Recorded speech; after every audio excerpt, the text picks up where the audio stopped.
Евгений Панов, которого российские силовики обвиняют в подготовке диверсии, написал первое письмо брату из московского СИЗО.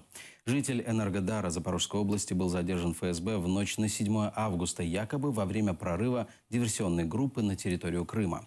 Затем на российских каналах появилось видео допроса Панова, где он признается во всем, в чем его обвиняют.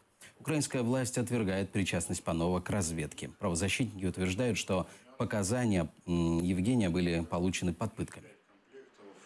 Женя, перш за все, там передає всім привіт, каже, що всіх любить, знає про допомогу, дуже всім завдячує за цю допомогу, отримує листи, які пишуть, пише, що він, вибачається за те, що він став жертвою такої великої гри, що через це там його рідні зараз страждають і йому там через це дуже погано зараз на душі.